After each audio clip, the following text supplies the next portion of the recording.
Márcio, boa Oi, noite. D'Angelo. Boa Tudo noite. Eu jóia? estava com a versão antiga do Instagram, eu nem sabia disso. Não se preocupe, não se preocupe. Eu também não Que me liguei que maravilha. isso era necessário. Aí, ó, já tem até paciente seu aí, tá vendo? Acabei de fazer uma cirurgia com o doutor Márcio. Você Ah, vai tô ver de vendo, tudo aqui. Mariângela. Foi, é verdade. Super pouco tempo, é verdade. Verdade. Maravilha. Márcio, muito obrigado por estar aqui, por tirar esse tempinho aí. Você podia estar com a família, podia estar descansando. Poxa, é incrível realmente a parceria aí. Obrigado mesmo, tá? Nada que isso, eu que agradeço. Para mim é uma honra estar aqui falando com você, um fisioterapeuta dos mais qualificados, e uma honra maior ainda ver a frequência aqui dessa live, né? Como tanta gente boa, já vi uma porção de fisioterapeuta aí bons, assim, muita gente boa assistindo. Eu acho que é um espetáculo. Para mim é uma super honra. Eu quero agradecer aos colegas que estão assistindo aí, aos fisioterapeutas, até ortopedistas, amigos também, e É, pacientes também que entraram. Para mim é uma super honra. perfeito, muito obrigado. Olha, o doutor Márcio Schiffer, ele é professor adjunto de ortopedia da Faculdade de Medicina da UFRJ, a faculdade que me proporcionou mestrado, me proporcionou doutorado. Já fui professor da instituição, tenho um carinho enorme. Então, Márcio é professor da UFRJ, é mestre e doutor também pela UFRJ e médico do nosso Centro de Atenção Especializada de Ombro e Cotovelo do INTO. Tremendo especialista, muito experiente. Fiquem à vontade de botar perguntas aqui. Comentários vocês podem fazer à vontade. As perguntas eu peço apenas a gentileza de vocês colocarem nesse balãozinho aqui com a interrogação para ficar melhor organizado aqui para mim, para que oportunamente eu possa passar para o Márcio aqui as perguntas, tá? Família tá bem, Márcio? Tudo em paz aí? Tudo bem, graças a Deus. Vamos levando, vamos levando. Maravilha, vamos que vamos. Bom, vamos à primeira pergunta aqui, Márcio. É, Eu queria saber de você sobre os critérios para a indicação de um reparo de manguito rotador. O que você considera? Zé, eu achei a sua introdução muito, muito boa, super abrangente, ao mesmo tempo muito esclarecedora. Porque você citou logo no começo que existem várias classificações para lesões do manguito rotador, né? Então, eu acho que a primeira coisa que a gente pensa, assim, quando você fala, poxa, vou tratar uma lesão de manguito rotador cirurgicamente, ou como tratar uma lesão de manguito rotador. A primeira coisa, assim, quando a gente fala de lesão do manguito rotador, a gente pode estar falando desde lesões parciais, incipientes, muito pequenas, até lesões muito extensas, com atrofia do ventre muscular, com retração enorme do coto, com ascensão da cabeça humeral. Então, embora seja, embora essas formas da doença sejam classificadas sob o mesmo termo, né, de lesão do manguito rotador, a gente praticamente trata essas duas extremidades de maneira completamente diferente. Então, antes de tudo, como você disse, eu acho que assim, a primeira coisa que vem à cabeça é assim, a maior parte das lesões do manguito rotador são tratadas de maneira conservadora, sem cirurgia, né? E a fisioterapia tem papel fundamental nisso, né? O mais importante. Então, esse é um primeiro ponto. Agora, se a gente entende que um paciente ativo, isso independe um pouco da idade. A gente pode conversar sobre isso depois, a gente vai ver que a idade por si só não é um fator de risco para mau resultado no tratamento cirúrgico. Mas se você tem um paciente ativo, com uma ruptura completa do manguito rotador, com fraqueza no exame físico, com déficit funcional, esse paciente talvez seja um bom candidato para o tratamento cirúrgico. Existe um trabalho, uma revisão sistemática, já tem alguns anos. Esse trabalho mostrou algumas características do paciente que pode ter um bom prognóstico com um tratamento conservador. E ele elencou 3 características principais. Então, duração dos sintomas, tempo de duração dos sintomas menor do que 6 meses, retração do coto tendinoso, né, menor do que 1 centímetro, e força preservada no exame físico. Então, se você tem essas 3 características, esse paciente tem uma chance maior de se dar bem com o tratamento conservador e não necessitar de uma cirurgia. Ainda assim, isso você tem que conversar com o paciente, porque se é um paciente de 40 anos de idade, de 42 anos de idade, ativo, joga tênis, joga vôlei, você vai deixar uma lesão de 1 centímetro lá e possivelmente essa lesão vai progredir, a musculatura vai atrofiar, a gente sabe que isso pode deixar consequências mais à frente. Então, isso tem que ser bem conversado com o paciente e, sem dúvida, que é uma decisão caso a caso, individual, não tem receita de bolo, tem que conversar com o paciente, explicar. Hoje em dia, a gente não toma mais essa decisão sozinho. Já passou há muito, né, o tempo em que o médico era o dono do conhecimento, era o dono das verdades e que indicava para o paciente. Hoje em dia, não. O paciente chega para conversar com a gente no consultório, já estudou sobre aquilo, já leu bastante, já pesquisou no Google. Então, assim, eu acho que hoje isso até é uma vantagem, porque eu acho que o entendimento do problema, né, o paciente conhecer a sua própria doença, a sua própria lesão, faz parte do tratamento e auxilia no tratamento. Então, eu acho que hoje a gente tem que dividir, claro, se for uma questão assim absolutamente indispensável, você tem que marcar sua posição firme, mas eu acho que você tem que conversar com o paciente e expor as possibilidades terapêuticas. Perfeito. Eu tenho destacado isso aqui, Márcio, tem vindo gente aqui excepcional, a necessidade que a gente tem de informar e não convencer os pacientes. Eu tenho discutido muito isso e já sabia que você era bem lúcido em relação a essa necessidade, né, a posição do médico, a posição do paciente. Legal, a gente está alinhado com isso, realmente. E falando, então, dessa troca de informações com o paciente, a gente sabe que muitas vezes o paciente chega com uma expectativa para a cirurgia de que ele vai retomar, bom, de repente até vai, mas ele tem uma expectativa de retomar um nível assim muito pré-lesão, muito lá atrás, tá? Uma expectativa de atividade, né? De resultado. Como é que você faz para alinhar a expectativa do paciente com a sua expectativa? Que normalmente a do paciente é maior do que a do cirurgião, habitualmente. Como é que você faz para alinhar isso? Conversando e sendo sincero. Acho que tem que ser, antes de tudo, tem que ser honesto com o seu paciente, né? A maioria das lesões do manguito rotador, 90%, são lesões degenerativas, né? Só 10% das lesões são puramente traumáticas. Isso é um dado importante, porque quando o paciente sofre um rompimento de tendão, um rompimento do manguito rotador, aquele rompimento, na verdade, é o ápice de um processo degenerativo crônico que vem acontecendo ao longo dos anos. A gente sabe que a causa das lesões do manguito rotador é multifatorial, né? A gente tem múltiplas causas que influenciam a ocorrência dessas lesões. Desde causas genéticas, desde a idade, desde da morfologia acromial, enfim, tem múltiplas outras causas, uso de medicamentos, enfim, sobrecarga. Em cada um dos pacientes, um fator pode ser preponderante, mas a gente vai perceber que na maioria deles, os fatores se unem, se somam para provocar essas lesões. E aí, D'Angelo, assim, você explicando para o paciente que a maior parte das lesões são degenerativas e na cirurgia para reparo das lesões é aquele tendão rompido que a gente usa, que a gente vai reinserir no osso. Então, é claro que os resultados do tratamento cirúrgico, em sua maioria, isso não é absolutamente uniforme, mas assim, em sua maioria, os resultados são bons. Tem estudos nacionais mostrando taxas de bons resultados acima de 90% com tratamento artroscópico dessas lesões. Então, em média, os resultados são muito bons, mas é claro que isso vai ser influenciado por o tamanho da lesão, a atrofia do ventre muscular, a ascensão da cabeça humeral. Então, tem diversos fatores que podem influenciar os resultados. Mas o que tem que ficar claro para o paciente, eu falo muito isso, o paciente, por exemplo, de 60 anos, que sofreu uma ruptura do tendão. Mas vai ficar 100%? A minha resposta é sempre, olha, lembra que é um tendão de 60 anos que a gente vai reinserir no osso.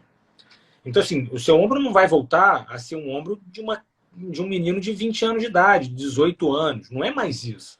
Mas é um ombro que provavelmente vai parar de doer. Né? Assim, a chance de parar de doer, de ter uma boa função, é muito grande. Né? Assim, com um tratamento cirúrgico bem executado e bem indicado. E, acima de tudo, acho que você falou muito bem aí, outra coisa que eu divido essa batata quente com vocês. Eu geralmente falo, olha, cirurgia para manguito rotador é 50% a cirurgia, 50% a fisioterapia. Entendeu? Então, eu divido, eu acho que é em partes iguais. Você faz uma cirurgia belíssima. Se o paciente não tem uma boa reabilitação, esquece, não vai dar certo. O paciente vai ficar rígido, vai ficar com uma função inadequada. Então, assim, não funciona. E da mesma maneira, às vezes, o contrário acontece, né? Então, assim, isso é muito importante. Então, é isso que é alinhar a expectativa e conversar com o paciente. É isso. Perfeito, perfeito. Márcio, eu já tive a oportunidade de assistir algumas cirurgias, traumatortopedia em geral, mas também de reparo de manguito rotador. Isso me ajudou a consolidar algumas informações, por mais que hoje a gente tenha acesso a muitos vídeos e tudo, me ajudou a entender melhor algumas questões. Eu acho que também, principalmente porque muitas delas eu assisti um pouco mais jovem, eu já fui mais jovem também. Então lá atrás eu assisti muitas cirurgias realmente.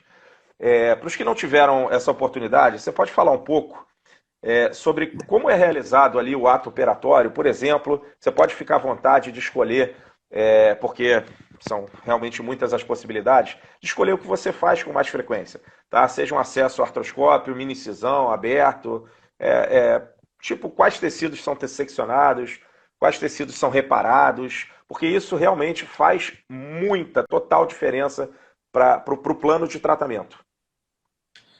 Então, eu diria que, se não 100%, eu diria que 98% das cirurgias para reparo de lesões do manguito rotador, eu faço por via artroscópica. E não sou só eu, hoje a maioria dos especialistas em ombro, aqui no Rio de Janeiro, principalmente, nos grandes centros, a enorme maioria faz o tratamento dessas lesões por via artroscópica. Mas só para dar uma perspectiva histórica, antes do advento da artroscopia, essas cirurgias eram feitas por via aberta, né? Então, a gente fazia, e eu ainda faço em algumas ocasiões, muito frequentemente em hospitais públicos, às vezes no INTO, às vezes na UFRJ, enfim, falta de material artroscópico, são materiais que a gente sabe que são caros. Então, eventualmente, a gente faz esse tipo de cirurgia ainda aberta, para o tratamento do supraespinal, que é a lesão mais frequente do manguito rotador, né, o tendão supraespinal. A gente faz uma via de acesso em golpe de sabre, né, paralela à borda lateral do acrômio. A gente entra habitualmente entre as porções anterior e média do deltoide, na RAF do deltoide, RAF anterior do deltoide. E logo abaixo do deltoide a gente encontra a bursa subacromial, a gente faz a ressecção da bursa subacromial e então expõe a lesão. Essa lesão, por via aberta, pode ser suturada de maneira transóssea, que você praticamente não usa material nenhum, ou até com uso de âncoras para facilitar o andamento da cirurgia, acelerar, né, para dar rapidez ao procedimento. Então, a desvantagem, né, desse procedimento é que você, enfim, viola o deltoide. Para as lesões menores, você não necessita soltar o deltoide lá do acrômio, então você só divulsiona as fibras, como eu falei, entra na RAF. Mas para as lesões mais extensas, e isso era muito feito no passado, o deltoide era desinserido do acrômio. E daí advém uma das principais complicações da cirurgia aberta, que é a descência do deltoide, né? Porque se o deltoide não cicatriza e solta, essa é uma complicação catastrófica. Você pode ter uma boa cicatrização do supraespinal, mas é dificílimo de tratar, tem que tratar com enxerto, é difícil dar ponto no deltoide, ele rasga. Então, a cirurgia aberta pode ter esse tipo de complicação, além das outras complicações da cirurgia aberta, de qualquer cirurgia aberta, como infecção, hematoma, enfim. Então, assim, nem tão recentemente, há cerca de uns 20, 30 anos, a artroscopia vem ganhando terreno, inicialmente no joelho, né? E depois, no joelho até antes disso, mas no ombro, uns 20, 30 anos, aqui no Brasil, a artroscopia começou a ganhar terreno. No início, assim, a artroscopia é um método que é pouco invasivo, tem diversas vantagens, mas a gente sabe que exige uma curva de aprendizado longa. Essa é uma das principais críticas ao tratamento, à artroscopia, de modo geral, além do custo, que é mais alto. Então, a curva de aprendizado é muito longa. Então, no início, hoje em dia não, porque os residentes já têm artroscopia nos serviços, a maioria dos serviços tem artroscopia, então eles já vão operando, mas naquele início lá, onde a artroscopia não era um método tão amplamente difundido, existia uma transição, né? Você fazia entrava com artroscópio, olhava a articulação, fazia bursectomia, e na hora de fazer o reparo, que é a hora em que você precisa de fato de mais habilidade, treinamento, as pessoas faziam uma mini incisão, que era o chamado mini open. Os cirurgiões faziam isso. Então abria um pouquinho aqui e completava a cirurgia com reparo usando âncoras. Então eu mesmo fiz essa transição lá atrás, há 15 anos atrás, e você passa para o tratamento artroscópico total, que é o que a gente faz hoje em dia. A artroscopia, você me perguntou dos tecidos, né? A grande vantagem da artroscopia é essa, você não viola nenhum tecido. Então, quer dizer, você viola, mas você não tem que destacar nenhum músculo, não tem que, né? Você não causa nenhum dano estrutural assim com a artroscopia, né? São portais artroscópicos muito pequenininhos, né? De no máximo 1 centímetro. E por uns portais você entra com uma câmera, por outros você entra com instrumentação, com equipamento. São equipamentos que foram e vêm sendo ainda desenvolvidos ao longo de décadas para facilitar a vida do cirurgião, para otimizar a realização da cirurgia.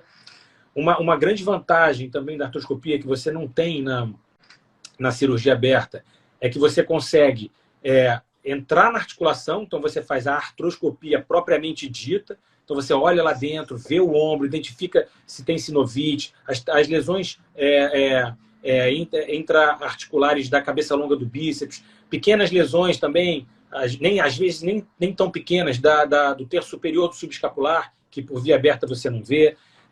Você avalia o lábio superior, as lesões SLEP, mesmo as degenerativas. Então você consegue fazer uma artroscopia, um inventário da cavidade articular, e depois você sai e vai para o espaço subacromial, que é onde, de fato, você vai tratar a maior parte das lesões do supra e do infraespinal. Então, você tem como ver dentro da articulação e fora da articulação no mesmo procedimento, o que a via aberta não te permite, né? E ainda, no começo, quando a artroscopia vinha sendo assim, desenvolvida, muita gente falava, poxa, essa lesão é muito grande, então eu vou abrir, porque é mais fácil operar isso aberto, né? Porque a lesão é muito grande, e uma lesão muito grande, para quem está aprendendo artroscopia, realmente demora mais tempo, né, para operar e exige uma técnica mais apurada. Só que hoje a gente percebe que é o contrário, né? Quanto maior a lesão, mais fácil operar por vídeo. Porque quando você pega uma lesão muito grande, e isso volta e meia, como eu disse, eu encaro, né, no into e tal, por via aberta, o acromo te atrapalha, você não consegue ver o tendão, o coto do tendão lá no fundo, e dá muito mais trabalho você pescar aquele coto lá no fundo e ir trazendo para suturar ele no tubérculo maior. Então, ao passo que a artroscopia não, você entra com uma câmera na região lateral e o canudo vai lá dentro, vai até a glenoide buscar o tendão, se você quiser, sabe? Então, é muito mais prático.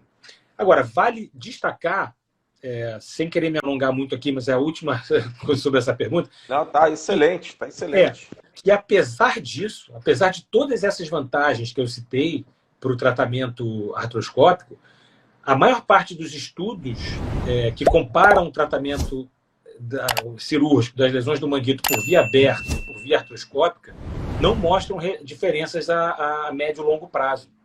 As diferenças são mais no curto prazo, que é óbvio, porque a artroscopia é muito menos invasiva, né? Então, assim, você tem um pós-operatório habitualmente mais suave do que com a cirurgia aberta, com menos complicações de partes moles, mas no final das contas, para o que interessa, que é taxa de cicatrização, etc., etc., e resultado clínico, desfecho clínico, os resultados não são diferentes, né? Isso aqui é uma coisa interessante também. Ou seja, no final das contas, conta muito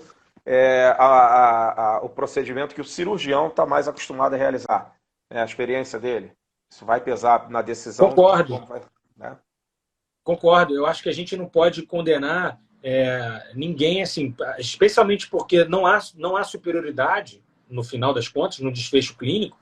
Então, não é criticável você operar um cirurgião que esteja habituado, é, e queira fazer o tratamento aberto de uma lesão do manguito rotador. Isso não é criticável, né? Não faz parte da minha rotina, né? Mas isso não é criticável.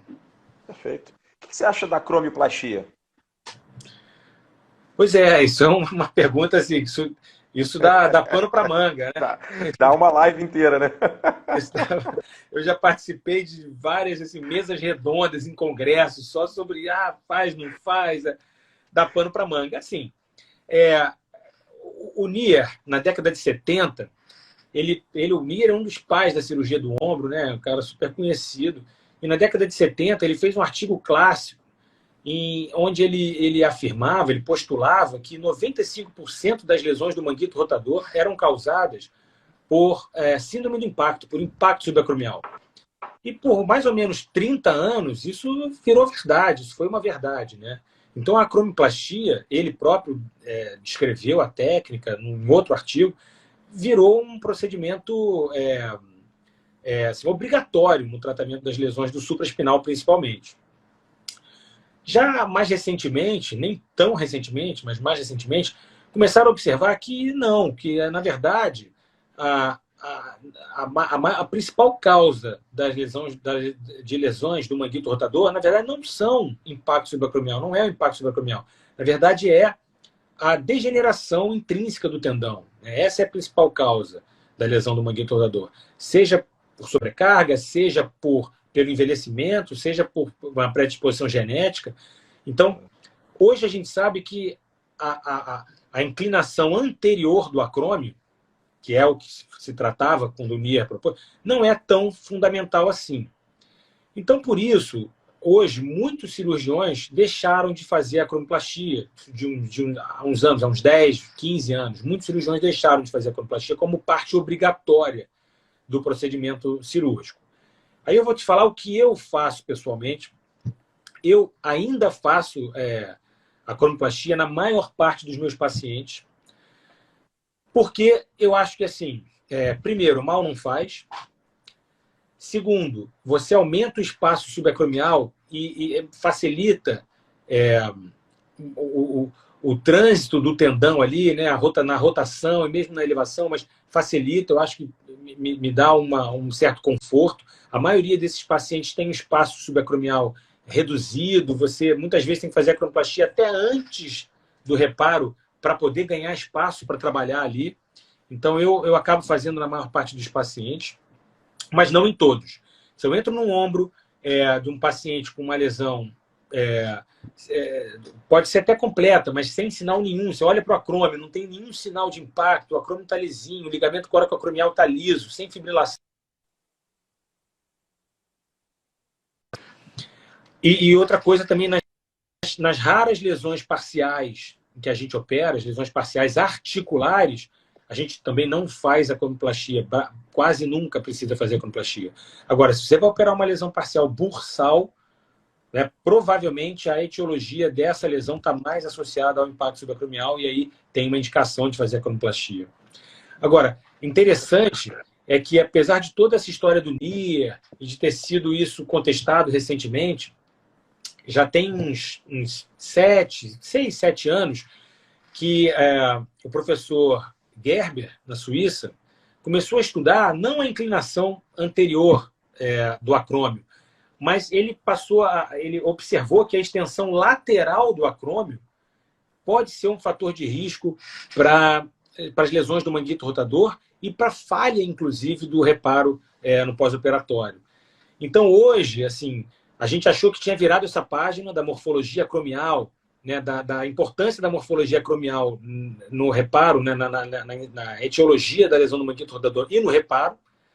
E a gente ainda não virou, que agora não está se discutindo tanto a inclinação anterior do acrômio, mas está se discutindo a extensão lateral. Então, existe um ângulo crítico do ombro, o índice acromial. Então, tem dados ainda aí, e muitos autores propondo uma acromioplastia lateral, isso coisa super recente.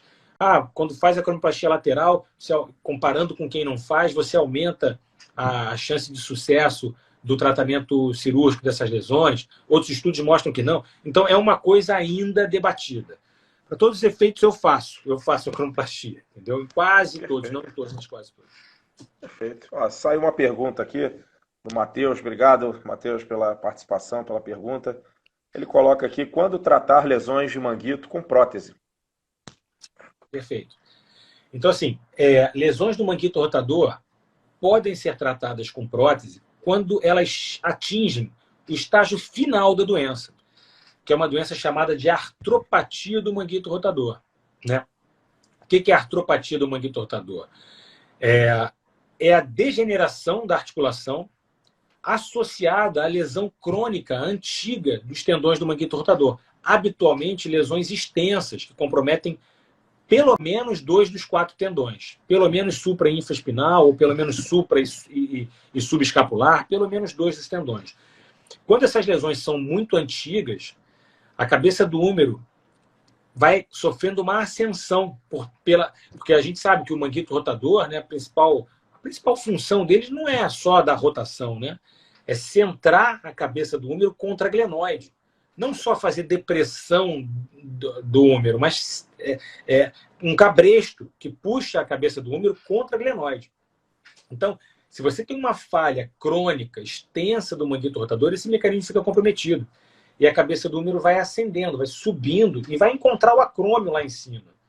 E esse contato com o acrômio, né, vai provocando degeneração e deformidade na cabeça humeral. Então, nesse caso, hoje, especialmente quando o paciente tem uma condição chamada pseudoparalisia, ou seja, quando ele não consegue levantar o braço, nesse caso, a indicação é de artroplastia reversa, que é uma prótese. Antigamente, assim, a artroplastia reversa chegou no Brasil em 2007, inclusive no nosso instituto, foi onde ela aterrissou primeiro no Brasil, né? Nós fomos no INTO o primeiro serviço do Brasil a ter esse tipo de prótese disponível. Então, chegou no Brasil em 2007, nos Estados Unidos foi aprovado para uso pelo FDA em 2005, 2006. Então, é uma prótese relativamente recente, embora seja de origem francesa. Na França já era usada há um pouco mais de tempo. Mas antes do advento da prótese reversa, quando o paciente tinha capacidade de levantar o braço preservada, a gente também usava uma prótese, uma hemiartroplastia, uma prótese só do húmero, muitas vezes com a superfície articular estendida, para permitir que essa prótese, ao invés da cabeça do húmero com as terminações nervosas subcondrais, que essa prótese se articulasse com o acrômio. Os resultados funcionais eram muito ruins, e no paciente que não conseguia levantar o braço, aí realmente não funcionava para nada, né? Então, hoje a gente trata a maioria desses pacientes com artroplastia reversa do ombro. Perfeito. A gente teve a oportunidade de discutir aqui sobre artroplastias de ombro, falamos inclusive da reversa. Eu tive a oportunidade já de escrever há pouco tempo um capítulo de livro sobre tratamento fisioterapêutico na prótese reversa também. Eu acho um espetáculo. Eu sou suspeito para falar, mas acho espetacular a biomecânica, inclusive, né, de um ombro normal, de um ombro com uma lesão de manguito e um ombro com a prótese reversa, né? A comparação do que acontece, dos vetores, da resultante, eu sou suspeito para falar, eu gosto muito disso. Márcio, que o paciente, você pode pegar, escolher um caso, uma situação, D'Angelo, uma lesão do supra com a lesão do infra, foi corrigida via artroscópio, por exemplo. O que o paciente não pode fazer no pós-operatório? O que você diria para a fisioterapia, assim, não faz isso no pós-operatório? Pós-operatório, assim, primeiro depende muito de cirurgião para cirurgião. A gente vai ler os artigos, ou vai assistir em congresso, vai conversar com colegas, assim, você vê protocolos diferentes. Isso aí causa um pouco de confusão, não só em nós médicos, né, como na equipe de fisioterapia e como no próprio paciente, né, muitas vezes. Então, assim, Eu acho que... E o protocolo de reabilitação, pelo menos eu levo dessa maneira, também, para mim, é influenciado não só pela qualidade do tendão, né, isso eu acho que é fundamental, mas pela extensão da lesão. A gente sabe que as lesões pequenas, as menores de 1 centímetro, têm uma taxa de cicatrização alta. E as lesões muito extensas, aquelas acima de 3, especialmente as acima de 5 centímetros de retração, têm uma taxa de cicatrização pior. Então, logo no início, o tempo de imobilização, né, assim, primeiro que é fundamental imobilizar o paciente em uma tipóia depois de uma cirurgia dessa, porque você precisa de um repouso para que a cicatrização aconteça bem. O repouso não é absoluto, a imobilização não é tão restritiva, eu explico isso para os pacientes. Eu acho que logo no primeiro dia de pós-operatório, a gente vai no hospital da alta e já ensina os exercícios para o paciente de cotovelo, punho e mão, isso é no primeiro dia de pós-operatório. Não é raro o paciente mal orientado desenvolver rigidez do cotovelo, rigidez interfalangiana, então a gente tem que combater isso já no primeiro dia de pós-operatório. Nas lesões pequenas e médias, ou seja, até 3 centímetros de retração, com um tendão, com a qualidade de tendão bom ou razoável, com 2 semanas, eu já começo alguns exercícios autopassivos ou ativo-assistidos, que o próprio paciente costuma fazer em casa. A maioria deles consegue. Então, com 2 semanas, a gente começa uma elevação em decúbito, com a ajuda do outro braço, começa uma rotação externa com bastão, e um pendular, uma coisinha leve. É basicamente isso que eu começo com 2 semanas. E as lesões pequenas, com 4 semanas, eu costumo tirar a tipóia e encaminhar o paciente para a fisioterapia. As lesões médias, né, até 3 centímetros de retração, com 6 semanas. E as lesões com um tendão muito ruim, né, muito fino, afilado, fibrilado demais, ou com retração acima de 3 centímetros, eu costumo liberar da tipóia com 8 semanas só. Então, assim, esse é o protocolo. Quando a gente libera da tipóia, e aí a gente vem para o ponto que interessa a vocês, né? Geralmente, assim, antes disso, antes da tipóia, o paciente costuma conseguir fazer esses exercícios por conta própria em casa. Quando não consegue, alguns têm cinesiofobia, são super hiperálgicos, aí eu já converso com o fisioterapeuta antes e a gente já começa antes, o que pode ajudar. Mas quando isso é suave em casa, geralmente eu tiro a tipóia e aí sim encaminho para a fisioterapia. E nessa fase inicial, basicamente para redução do quadro doloroso e recuperação da amplitude de movimento. Acho que a grande questão aí, o ponto mais importante seria o momento correto de introduzir o fortalecimento muscular. Como eu disse, né, isso é que às vezes dá... Assim, eu já tive pacientes que saíram da tipóia, chegaram na fisioterapia e o fisioterapeuta começou a botar peso. E assim, isso me assusta.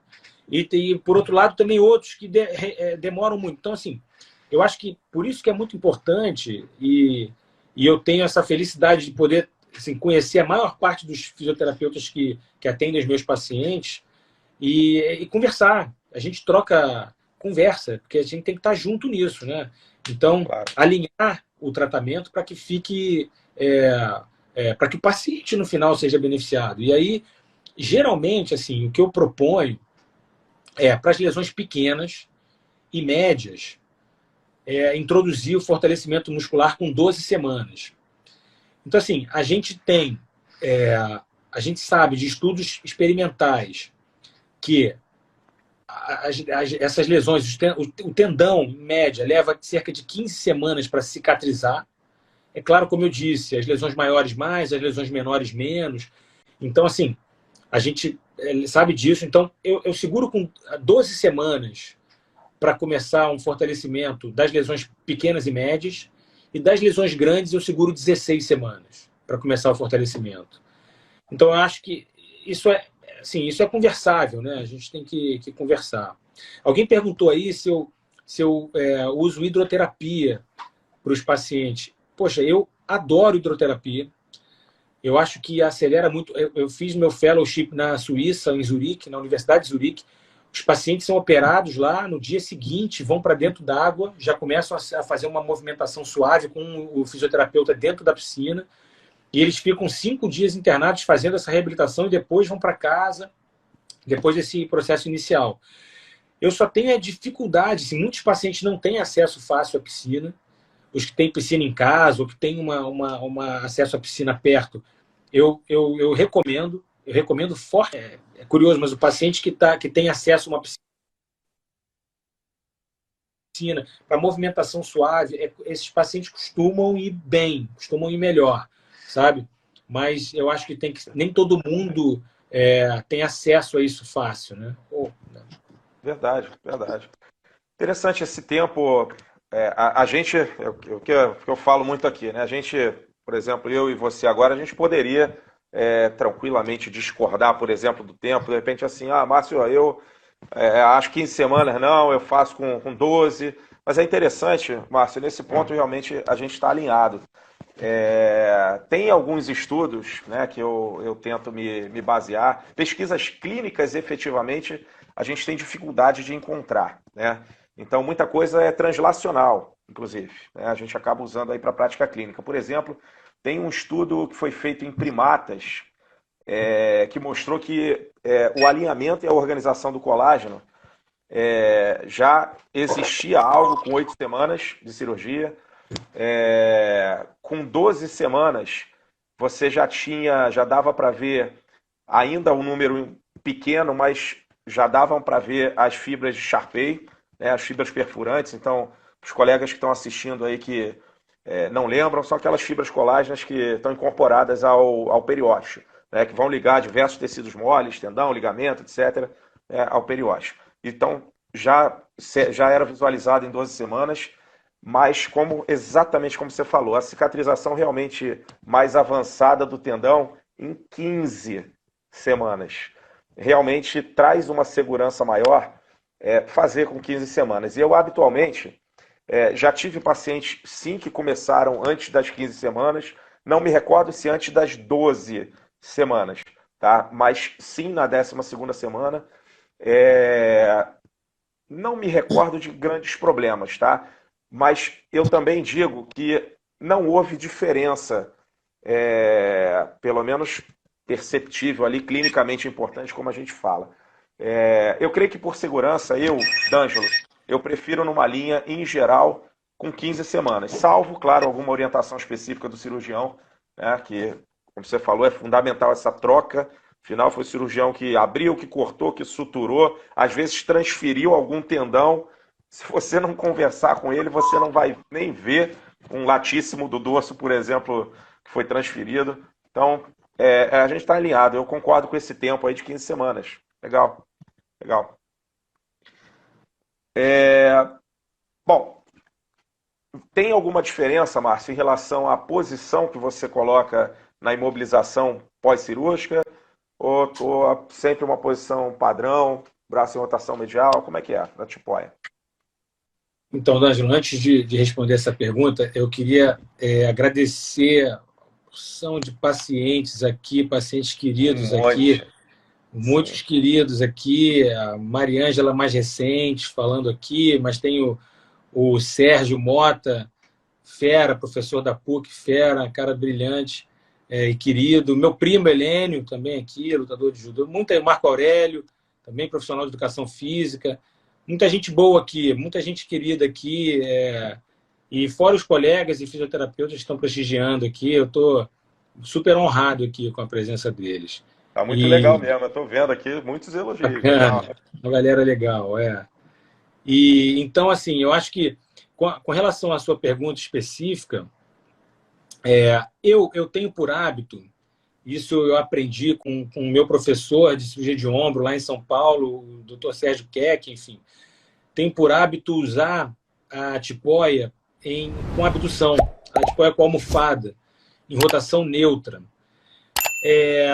Difícil você comprovar cientificamente que o uso dessa tipóia pode ser superior ao uso da tipóia americana simples, né? Em termos de resultado. Mas a sensação que eu tenho e a experiência com ela é boa. Por 2 motivos, principalmente.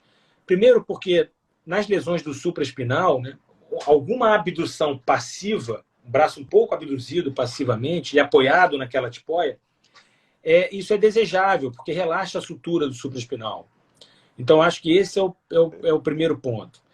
E o segundo ponto, que eu acho que imobilizar o ombro em rotação neutra, e a almofada permite isso, é mais funcional do que em rotação interna com a mão em cima da barriga, né, com o antebraço sobre a barriga.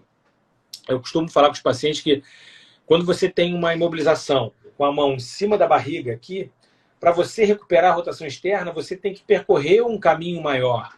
Então, quando eu imobilizo uma tipoia que permite essa posição, uma tipoia que permite essa posição, daqui para lá é mais fácil do que daqui para lá, né? Então, eu acho que é por esse motivo que eu uso. E hoje, eu uso essa tipoia, na verdade, em quase todas as cirurgias. Praticamente todas as cirurgias, em pós-operatório. Eu gosto muito. Tem um trabalho também do francês Pascal Boileau, que observou que até para o tratamento conservador das fraturas, essa tipoia costuma funcionar bem. E ele fez a comparação das duas e observou que no final a posição da fratura e resultado era melhor com essa tipoia em abdução do que com a tipoia em rotação interna. Mas isso para fratura, né? Então é um pouco diferente do que a gente está discutindo aqui. Perfeito. Você comentou, então, sobre a questão da liberação, né, do movimento ativo, em especial, do início dos exercícios com resistência progressiva. Em relação a isso, cadeia cinemática aberta, cadeia cinemática fechada, você tem alguma restrição para uma ou para outra, ou segue esse tempo que você já falou?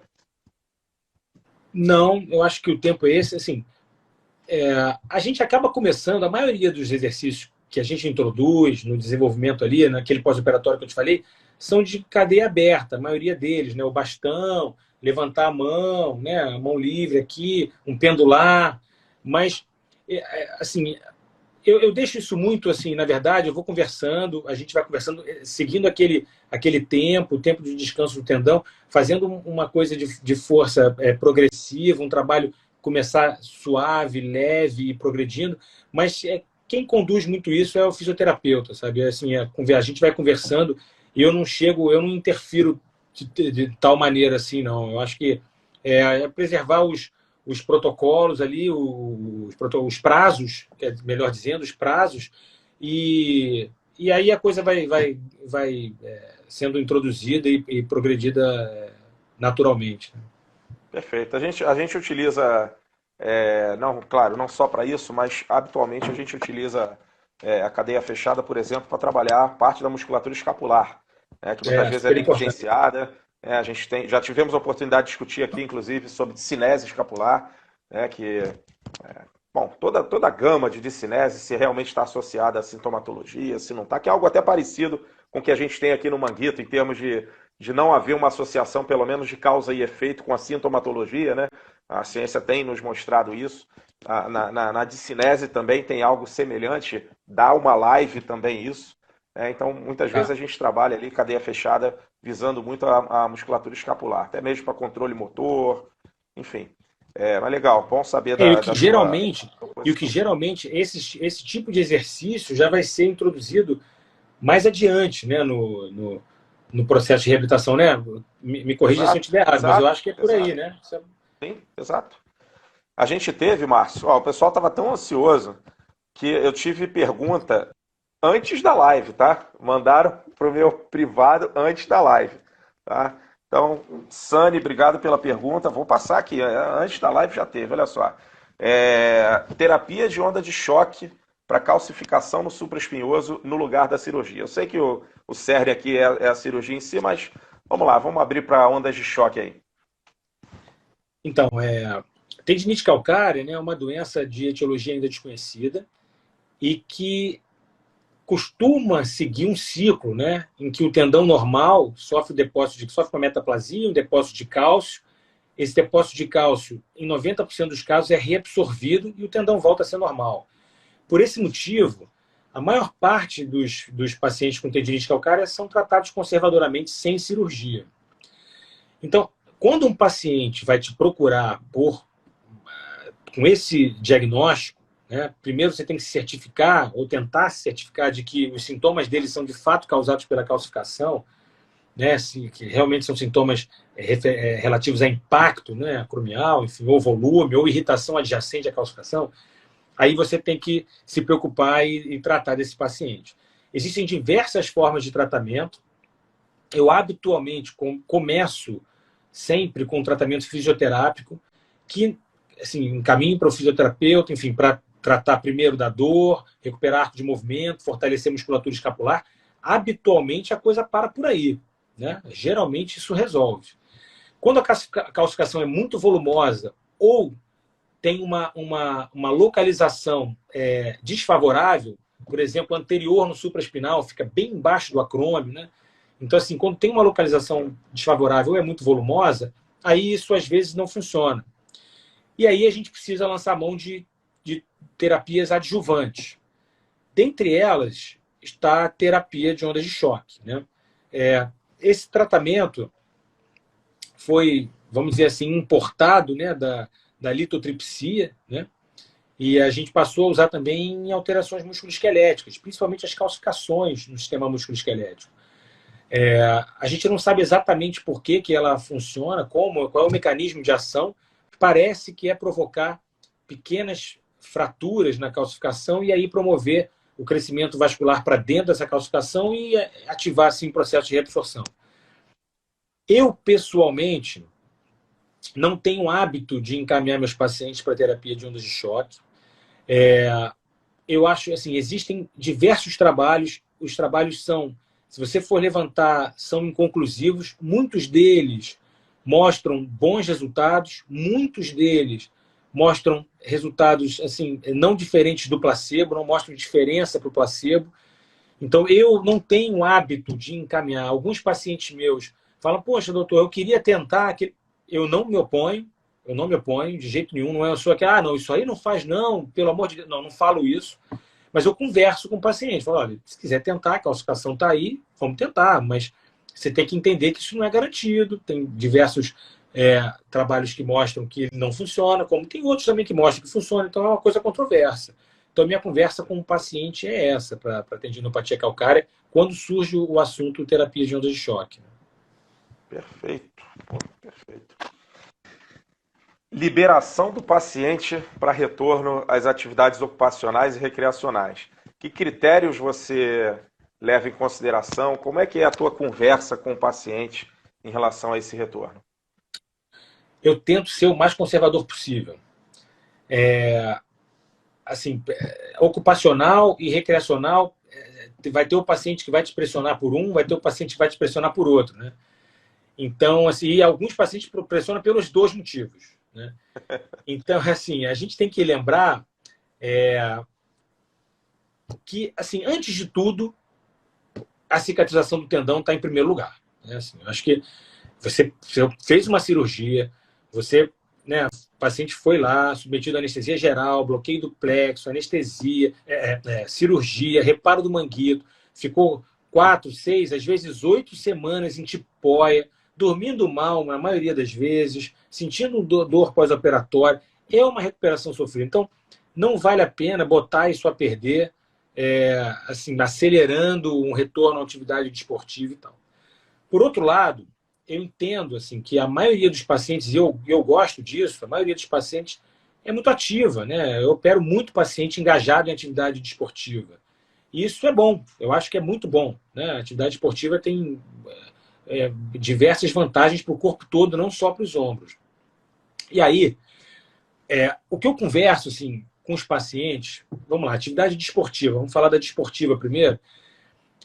O paciente está operado, tipóia, geralmente ali com 10, 15 dias, se ele estiver se sentindo bem, eu costumo liberar uma bicicleta ergométrica, sentadinho.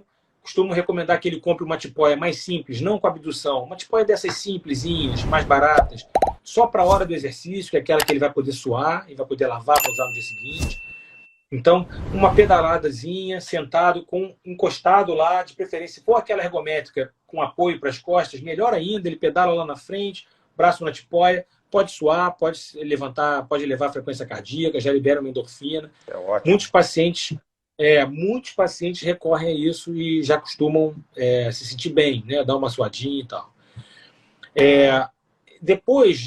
Enquanto está com a tipóia, eu recomendo mais isso. É difícil, você não consegue correr com a tipóia, andar em esteira é perigoso, com o braço preso. Você precisa do movimento pendular dos braços para o equilíbrio, né? Então, eu restringo muito a isso. Alguns pacientes, nessa fase, que têm acesso à piscina, posso andar dentro d'água? Pode, acho que pode andar dentro d'água, acho que não tem problema, né? Mantendo o braço junto do corpo, entra com a tipóia mais simples na piscina e pode fazer força, não tem problema, com os membros inferiores. E aí tirou a tipóia, o paciente está se sentindo bem, e os que têm o hábito de correr, de realizar corrida, eu geralmente libero para corrida. Mas quando tira a tipóia, muitas vezes o ombro ainda incomoda. Então a conversa com o paciente vai no seu tempo, assim, no seu ritmo. O seu ritmo agora não é o mesmo diante da cirurgia. Você está voltando de uma lesão, está saindo de um período de imobilização. O saltitar ali da corrida pode incomodar o ombro. Então, começa caminhando, daqui a pouco sente. Se você estiver sentindo bem caminhando, um trote leve por um período curto, uma distância curta, em um ritmo curto. E aí isso tem que ser uma coisa aumentada progressivamente, né? Lentamente. Eu fico mais preocupado com os exercícios de força para o membro superior, né? Que é o nosso problema ali, é o problema que o tendão tem que cicatrizar. Muitos pacientes querem fazer a fase do fortalecimento direto com o professor de educação física. E eu acho o profissional de educação física fundamental na recuperação e na manutenção do resultado obtido. Mas eu sempre peço para o paciente começar o fortalecimento com um fisioterapeuta. Assim, eu acho que... porque assim, o início do fortalecimento muscular é um processo que ainda pode ser eventualmente doloroso. A gente não encerra um tratamento passa por outro. Então, você ainda muitas vezes vai precisar voltar, dar um passo atrás. Você faz um fortalecimento, o fisioterapeuta que vem acompanhando desde o alongamento, ali, desde a redução do quadro álgico, tudo. Então, começa um fortalecimento. Quando atinge um fortalecimento muscular adequado, aí eu gosto de fazer a transição. Então, assim, vai lá para o professor de educação física, faz uma série bacana, conversa com o fisioterapeuta, nós três conversamos, vamos batendo papo e ajeita uma coisa que seja uniforme, né? E aí fica talvez uma vez por semana com o fisioterapeuta, 2, 3 vezes com o professor de educação física, mas eu não gosto de fazer uma guinada abrupta. Eu acho que tem que ser uma transição suave e todo mundo conversando para a coisa funcionar, sabe? Perfeito. Isso das eu esportivas. Acho mais prudente. Sim, mais prudente. Sim. As ocupacionais são outro papo, aí acho que depende muito da ocupação do paciente. Assim. Sim. Se você quiser, acho que a gente, não sei se tem tempo, se você quiser, eu falo sobre isso. Para dirigir, por exemplo. Dirigir, eu peço numa lesão pequena, que tirou tipo, com 4 semanas, eu peço 2 meses. Porque assim, 1 mês vai estar parado na tipóia, mais 1 mês readquirindo a confiança. E nas lesões maiores eu peço 3 meses, não pela dificuldade que o paciente vai ter de dirigir. O paciente vai conseguir dirigir, mas o problema seria a necessidade de realizar um movimento brusco, de maneira abrupta. Então, esse é o problema, sabe? Não é dirigir, vai dirigir. Eu brinco assim, vai dirigir em Interlagos, seu carro sozinho, devagarinho, tranquilo. Mas vai dirigir no Rio de Janeiro, com uma criança corre atrás da bola, ou leva uma fechada, ou uma... Sabe? Então, assim, essas coisas... E você não controla. Não adianta que você... Não, mas eu não mexo o braço. Pode mexer o braço, a gente não percebe. E vai ser algo abrupto e vai botar... Vai levar o tendão. Vai levar o tendão. Ó, quando é boa a live assim... voa. Vou ter que te fazer a última pergunta agora, tá? Como habitualmente eu faço para os convidados, eu queria para você também, então, 2 dicas de ouro do Dr. Márcio Schiffer aos fisioterapeutas que atendem pacientes submetidos a reparo de manguito rotador. Caramba, vamos lá. Eu acho que escutem o paciente, né? Muitas vezes o paciente traz uma informação para a gente, olha, isso aqui está doendo, isso aqui... Escuta o paciente, eu acho que a gente tem que escutar o paciente, né? Valorizar o que o paciente fala. Isso serve também para os médicos que estão assistindo, não só para o fisioterapeuta, mas eu acho que a gente tem que escutar o nosso paciente. E a segunda dica, eu acho que a gente já falou aqui bastante, que é trabalho multiprofissional, né? Equipe multidisciplinar. Eu acho que isso é muito importante. Trabalhar em equipe, né? Ninguém sabe mais do que o outro, a gente conhece áreas diferentes do tratamento do paciente. A gente precisa somar forças e não dividir. Eu acho que esse é o ponto. Perfeito, perfeito. E, ó, vou falar uma coisa que você não sabe. Eu também já tive o prazer, como você, já tive o prazer de participar de algumas bancas lá no INTO, por exemplo. A gente ainda não se encontrou na banca. Na banca, Isso vai acontecer. Mas eu, algumas vezes, já adentrei no nosso auditório e você estava na banca. Isso aconteceu mais de uma vez, Márcio. E, não sei, muita coincidência, não sei. Ou foi muito próximo ou estava no momento de você fazer as suas considerações, tá?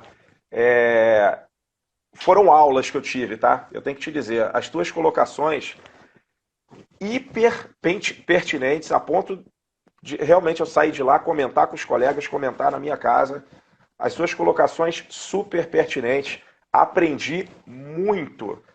Tanto da parte... Eu lembro de você fazendo colocações desde de uma parte mais simples, eu diria assim, de uma nomenclatura anatômica, até questões mais complexas, envolvendo não só uma parte clínica, mas também uma parte metodológica, que eu acho que é muito que se espera também de uma banca, né? Tanto a expertise clínica, mas a parte metodológica também. Então, aprendi já demais contigo, sem você nem ver. Eu fico sentadinho lá atrás, mas aprendi demais. Viu? Você é um espetáculo, você realmente é muito didático, você é cuidadoso. Então, eu sou privilegiado também de poder compartilhar um ambiente como o INTO, compartilhar contigo lá esse ambiente, viu? E você vê o quanto você é cuidadoso, é humano. Olha as mensagens que você está recebendo daqui. Isso mostra realmente... Assim, eu fico até emocionado. Assim, obrigado aí pelas palavras, Danilo. Poxa, assim, você me emociona mesmo, fico tocado, assim, muito legal. Eu costumo ser chato pra caramba naquelas bancas lá. Depois eu pego no pé, derrinho de português, tudo. É um saco. Coitado, depois eu peço desculpa. Mas olha só, o mais fácil é dizer que está tudo bem. Você faz o mais difícil. Você realmente faz o que tem que fazer. O mais fácil é dizer, ó, tá ótimo, tá aprovado. E você faz a diferença. São professores assim que fazem a diferença, viu? Parabéns. Alguns já me perguntaram aqui.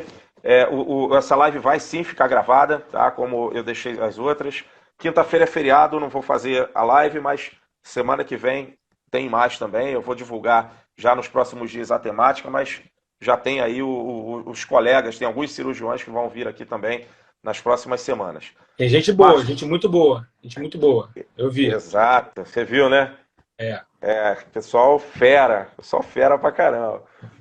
Márcio, mais uma vez, muito, muito, muito obrigado pelo teu tempo, pela tua paciência, pela tua disponibilidade, compartilhar essas experiências aqui.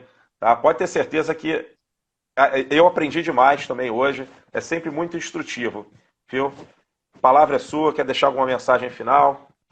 Quero agradecer muito a você, te parabenizar por esse projeto, assim, isso é um trabalho que você tem em termos de organização, de pesquisa, de temas, assim, é impressionante, D'Angelo, o que você faz, é impressionante as pessoas que você traz aqui, que você atrai, muita gente boa aí, assim, te dá os parabéns por isso. E agradecer a todo mundo aí, os que assistiram, os que mandaram mensagem, tanta gente querida aqui que eu nem consigo citar todo mundo, mas pode ter certeza, vocês podem ter certeza que eu li cada uma das mensagens aí e fiquei super feliz com todas elas. Galera, muito legal. Muito legal. Muito obrigado mesmo. Perfeito. Saúde para você, saúde para a família, viu? Muito obrigado. Igualmente. Fica com Deus. Obrigado a todos. Boa noite. Um grande abraço. Um abraço grande. Valeu. Tchau, tchau.